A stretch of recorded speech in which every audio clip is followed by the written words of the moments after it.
Ele já conhece alguns dos discípulos antes. Então, Jesus ele olha para Pedro e começa a conversar com ele, dizendo: tu és Simão, filho de Jonas, tu serás chamado Cefas, que é o significado pedra. Muitas das vezes a gente observa e começa a falar: o irmão é pedra, é fechado, o irmão é muito inseguro, o irmão ele começa com um jeito meio forte, ele é uma pedra para ser lapidada. Muitas das vezes essa pedra, a qual muitas das vezes se opõe para falar como Pedro faz. Fomos vendo os louvores que foram entoados, as palavras que foram ditas. Sabemos que um dos discípulos a qual tomou a frente para andar sobre as águas foi Pedro, como foi falado. Então, por ele ser intrujão, muitas das vezes querendo falar a verdade, querendo ser o pai dos discípulos, guiando, auxiliando, ele diz: não, eu vou ao mestre, porque é o mestre. Mas muitas das vezes ninguém sabe a pancada que Pedro sustenta, ninguém sabe tudo que Pedro carrega. E muitas das vezes Cristo olha para ele e diz: Davi, tu és Pedro, mas tu vais ser chamado pedra. Por quê? Porque essa pedra que Deus vai começar a trabalhar, e ele vai modificar essa pedra, não, diferente, ele vai fazer algo transformador em cima dela. Então Pedro, quando ele é chamado, Pedro está sendo instruído a fazer algo. Pedro está sendo instruído a correr junto com Jesus Cristo. Em Mateus capítulo 16, versículo 18, vem dizer: eu também te digo a tu, que tu és Pedro, e sobre esta rocha eu edificarei a minha igreja, e as portas do inferno não prevalecerão. Tu és a pedra a qual eu usarei para prevalecer a minha igreja, e será de tu que não tem nome, será de tu que não tem estudo, será de você que não consegue nem ler a palavra direito que Deus está falando, que vai erguer a igreja sobre a tua vida, e as portas do inferno não prevalecerão, porque Cristo está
foi chegado numa cidade a qual os nomes se dão sobre luz, e quando Jacó sentou sobre ela, ele só tinha uma pedra, olha aí, e um pouco de azeite, e nessa pedra ele encosta a sua cabeça, e quando ele encosta a sua cabeça, ele tem uma visão em sonho, e essa visão ele viu uma escada, que era ligada na terra e era ligada no céu, e dessa escada ele viu um varão e anjos subindo e descendo, e Jesus vira para Natanael e diz: tu verás a mesma visão que Jacó teve. Glória a Deus. Tu participarás da mesma visão que Jacó teve, só que não em sonho. Tu terás com os olhos abertos, porque enquanto estiver na terra, tu vai ver milagre acontecendo sobre a minha vida. Tu vai ver pessoas sendo curadas sobre a minha vida. Sabe o que Cristo quer dizer para Natanael? Natanael, Jacó viu em sonho e presenciou, meu Pai, o Senhor Deus. Tu está vendo o Filho do Homem, a qual Deus deu sobre a terra e disse: este é meu Filho amado, a quem eu me comprazo. Porque Deus amou o mundo de tal maneira que deu seu Filho unigênito para que todo que nele crê não pereça, mas tenha vida eterna. Quando eu creio nisso, eu estou dizendo, eu estou vendo o que Jacó viu, eu estou vendo o que Jacó observou. E o que é andando com Jesus e vendo milagres, João. É andando com Jesus e vendo substituir a minha vida. Aleluia! Aí Jacó ele pega e bota o nome daquele lugar de Betel, a casa de Deus. Só que trazendo para o Novo Testamento, quando Natanael está vivendo isso, Cristo está dizendo para ele: já que você vai ver o que Jacó viu, eu tenho algo para te dizer. Eu sou a nova Betel, eu sou o novo Israel. O que ele está dizendo? Não precisa você fechar os olhos somente para poder ver o que Deus tem para fazer. Basta ter fé para andar comigo, que você vai ver a nova Betel. E qual é a nova Betel? É Jesus de Nazaré. Quer ver um exemplo? Vamos lá, para a viúva, para a mulher de Samaria. Ele entra em Samaria e começa a conversar com uma prostituta. Podes tu ser maior do que Jacó? Eu sou a nova Betel. A água que Jacó cavou, a água que Jacó deixou, homem nenhum pode deixar, porque eu sou a nova Betel, eu sou o novo Israel. E dizer, pode ser em Samaria, aquela fora, ou pode ser também em Jerusalém. Eu estou chegando com o novo Israel e com a nova Betel e dizer: vinde benditos de meu Pai, possuir por herança a fundação que já está preparada. Meu Deus, é Jesus olhando para os discípulos e dizendo: anda comigo que você vai ver o que Jacó viu, vive comigo que você vai ver o que os discípulos estão entendendo. Então Cristo, ele está dizendo para Natanael: olha, eu te observei e te vi onde nenhum homem viu. Eu te observei e estou te olhando onde nenhum homem conseguiu olhar. Olha, Jesus. Eu estou indo além do que o teu esposo, do que tua mãe, do que teu pai está vendo.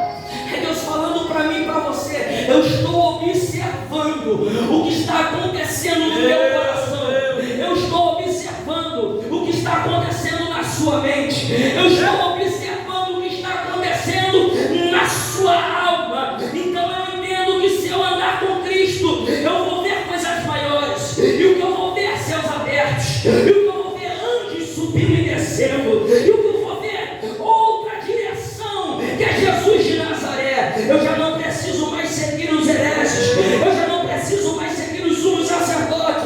Porque o novo Betel e o novo Israel chegou. O sumo sacerdote está andando sobre nós. E quem é esse sumo sacerdote? É Jesus de Nazaré. Meu Deus. Cadê a concretização da palavra?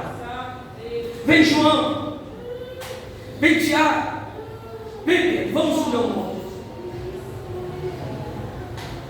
Vem lá da transfiguração. É eles podendo ver e contemplar o que Deus é capaz, o que Jesus é capaz de fazer. Só que o engraçado, Glória a Deus. é que quando Pedro ele aceita, ele passa por turbulências, e o que a gente passa na nossa vida. E Deus está observando Pedro, dizendo: olha, Pedro, você não pereceu porque eu roguei ao Pai, porque ainda hoje o inimigo das nossas almas pediu para se andar com a sua vida, e eu roguei ao Pai, e a tua vida foi livre. Então tem pessoas aqui dentro que estão passando por batalhas espirituais por ter aceitado o teu chamado e por estar vivendo e aprendendo com Cristo.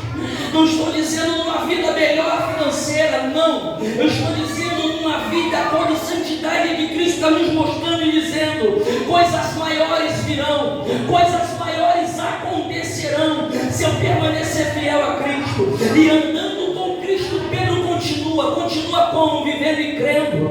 Pedro padece, Pedro sofre, mas sobre ele se reerguerá a igreja. Pedro, ele começa perto de Cristo sendo levado, e logo após esse capítulo, Pedro, ele vira para o Senhor, indagando e dizendo: Senhor, não vá para Jerusalém, Senhor, não chegue para lá. E Jesus vira para aquele a qual ele falou que edificaria a sua igreja, e diz: para trás de mim, Satanás.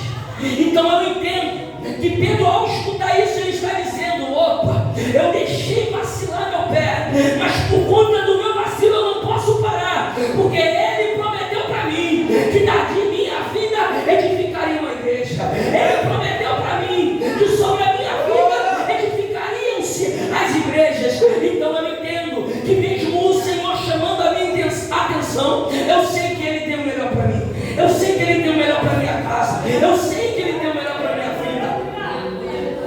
Então Pedro, ele dá continuidade, e nessa continuidade ele cai numa conversa com Jesus. Jesus diz: olha, irei eu me entregar, irei eu ser morto. E quando chega esse ato, Pedro, ele vira para o Senhor e diz: eu não te negarei. Só que Cristo, ele é onipotente de ser, ele vê além do nosso entendimento. Ele vira para Pedro e diz: Pedro, antes que o galo cante, tu me negarás 3 vezes. Eu não, Senhor. Pedro nega.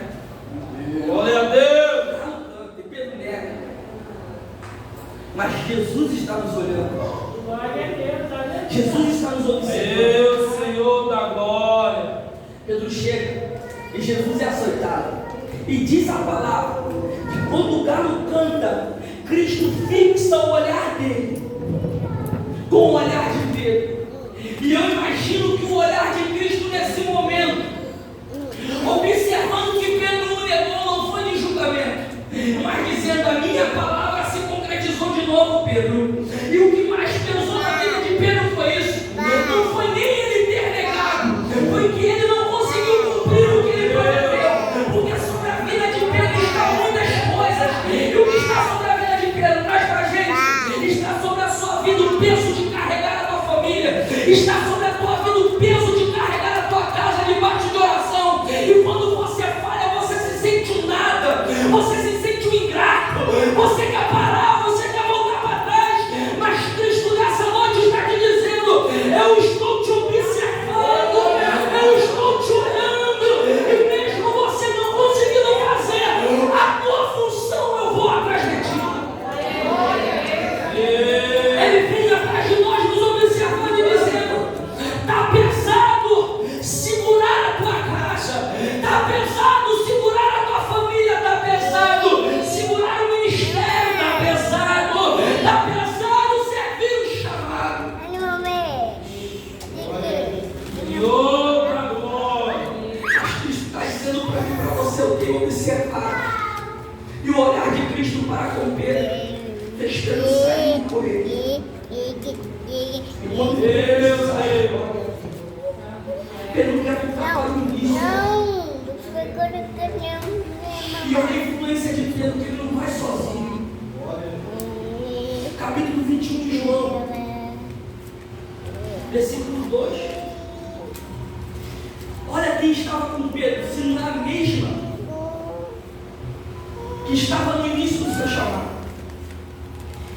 estavam juntos Simão Pedro e Tomé, chamado Dídimo, e Natanael, que era de Caná da Galiléia, e os filhos de Zebedeu, que era Tiago e João, e outros 2 dos seus discípulos. Opa! Todo mundo que estava no começo estava ali também junto. A influência de Pedro é grande. Aí Pedro vira para eles e fala: eu vou pescar. Eu estou indo pescar. E eles dizem: eu vou contigo também. Porque já não acreditavam mais em Cristo. Queriam voltar para aquilo que queriam fazer novamente antigamente. Então eu entendo que o olhar de Cristo para com a minha vida só no momento de falha, de erro, que não é o erro do pecar, mas é o erro de não ter conseguido fazer o que você estava em mente, de não ter concretizado aquilo que você planejou. Sabe por quê? Porque diz a palavra de Deus que nem todo pensamento que chega ao coração do homem será concretizado, mas sim tudo aquilo que Deus estiver sobre ele. Nem sempre você vai conseguir fazer aquilo que você está planejando, mas diz a palavra do Senhor que Ele é o caminho, a verdade e a vida, e se eu sigo a Ele, eu tenho entendimento de dizer, crer e confiar. Se minha vida está na mão de Cristo, a minha casa também está. Se minha vida está na mão de Cristo, o meu chamado também está. Se minha vida está na mão de Cristo, eu conseguirei chegar. Então Pedro, quando ele vai para o mar pescar, os discípulos vão junto. Quando ele chega, João capítulo 21, versículo 11, que a rede não se rompe. Eu estava em casa, Deus não deu entendimento dessa rede. E Lucas, se não me engano, capítulo 5, vem dizer que a primeira pesca deles, quando Cristo chega, e Cristo manda jogar a rede para o outro lado, a rede se rompe. Era Cristo mostrando para mim e para você, entende? Que no chamado de Pedro, a praia estava cheia sendo observada. Glória a Deus, aleluia. Então a rede significa algo que eu lanço para buscar almas, algo que eu lanço para trazer alimento. E quando a rede se rasga, Deus falava para mim: nem todo mundo que viu o milagre acontecer nos peixes vão estar na rede, vão pular fora, por não acreditar, por não confiar. Então alguns nem sempre vão aceitar o Evangelho.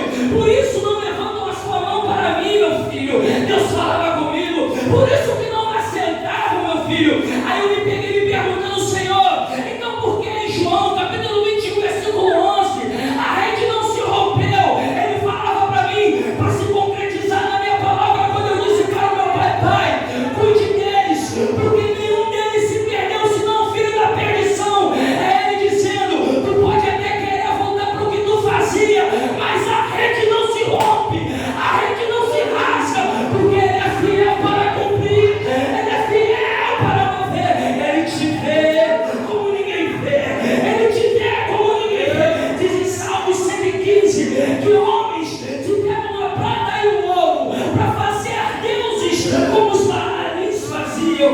E ele diz, o salmista diz, que eles têm olhos, mas não veem, têm ouvidos, mas não ouvem, têm nariz, mas não sentem cheiro, têm boca, mas não falam, têm pés, mas não andam. Mas o meu Deus, ele tem ouvido e ouve, ele tem olho e vê, ele tem boca e fala, ele tem pé e anda, e ele observa a minha vida, a tua vida. Glória a Deus, aleluia. Ele está dizendo para mim e para você: eu estou contigo, Pedro, eu estou contigo. Aleluia. Glória a Deus. Tu és maravilhoso.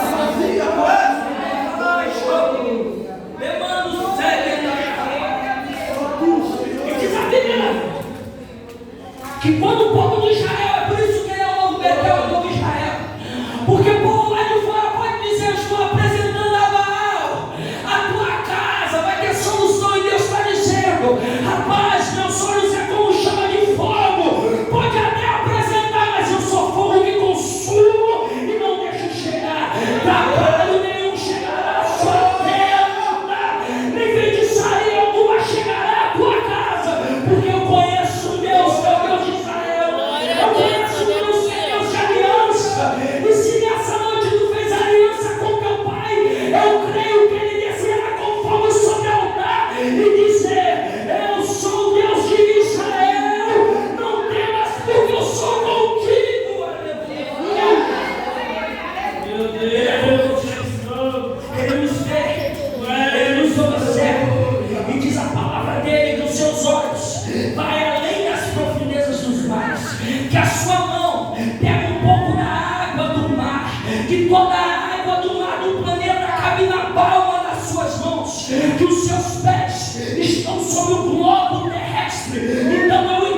levante o lobo, mas o nosso Deus tem o poder de olhar para a minha casa, de um pecador, de olhar para a nossa casa, de pessoas que não tinham valor, ele olhar para mim para dizer: eu sou o Deus, estou acima do mundo, mas eu desço para visitar a tua casa, eu desço para visitar a tua família, eu desço para falar contigo. Deuses nenhum consegue fazer isso, é só Ele, o Deus grandão da Galileia, que quando eu fecho a porta do meu quarto em secreto e vou orar a Ele, o grandão se faz pequeno para falar comigo e contigo, mas a glória dele é grande.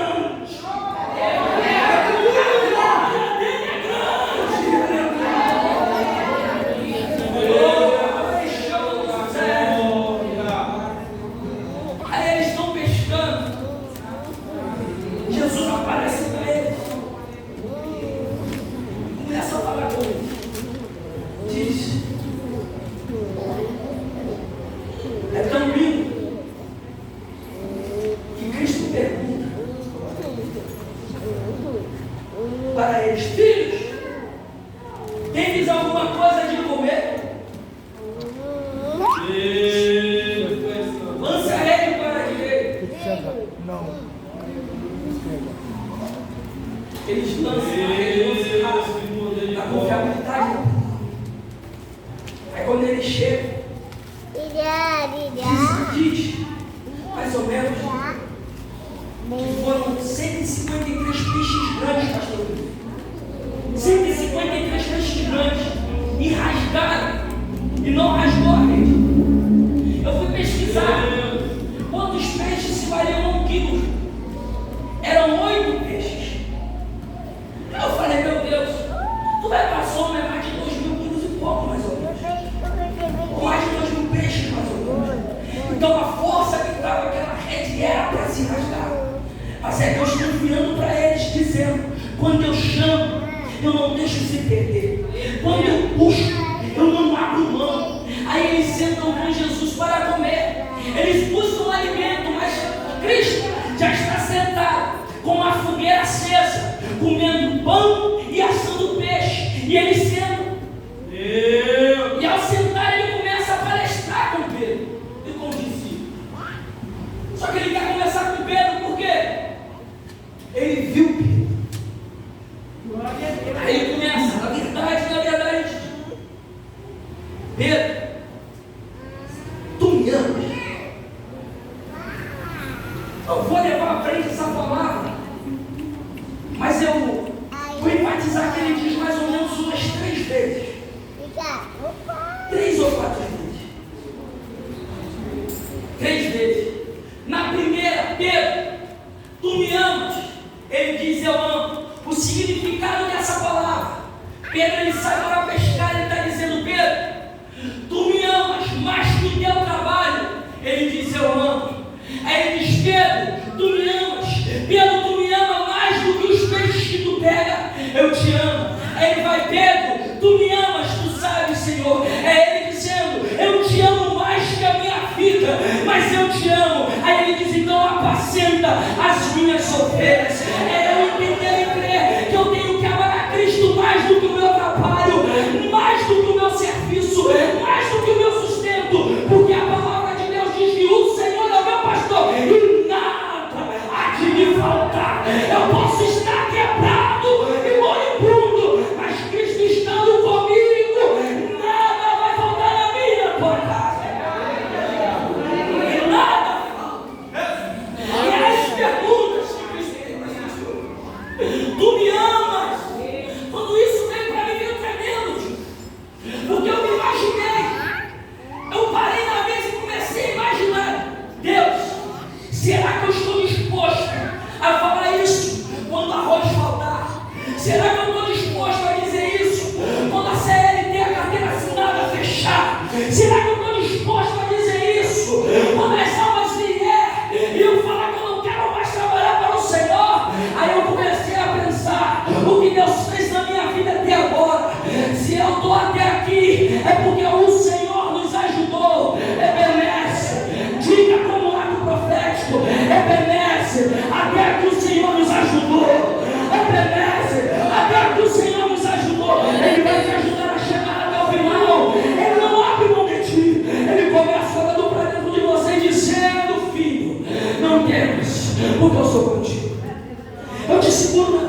tua mão e te digo, filho de Deus, porque eu sou contigo. Ele é o Pai quando eu não tenho pai.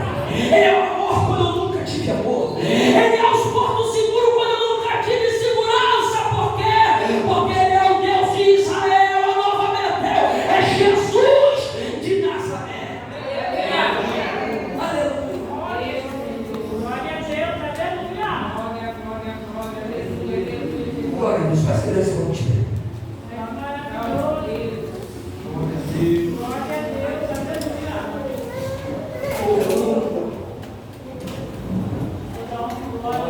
Você entende? Novo comigo. Sim, a esposa tem aqui na frente de Jesus vai ajudar. É o quê?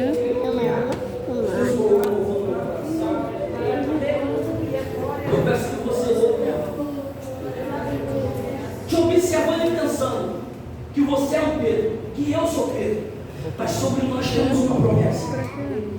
Sobre a nossa vida temos uma promessa. Glória a Deus. E que esse louvor ele venha penetrar no nosso coração, juntamente com a palavra de Jesus Cristo. Então eu entendo que muitas das vezes pode faltar fé dentro da minha casa, mas eu tenho um Deus para me ajudar. Que pode faltar fé dentro do meu casamento, mas eu tenho um Deus para me ajudar. Que pode faltar fé para olhar o trabalho de Cristo e dizer vai acabar, mas eu tenho um Deus para me ajudar.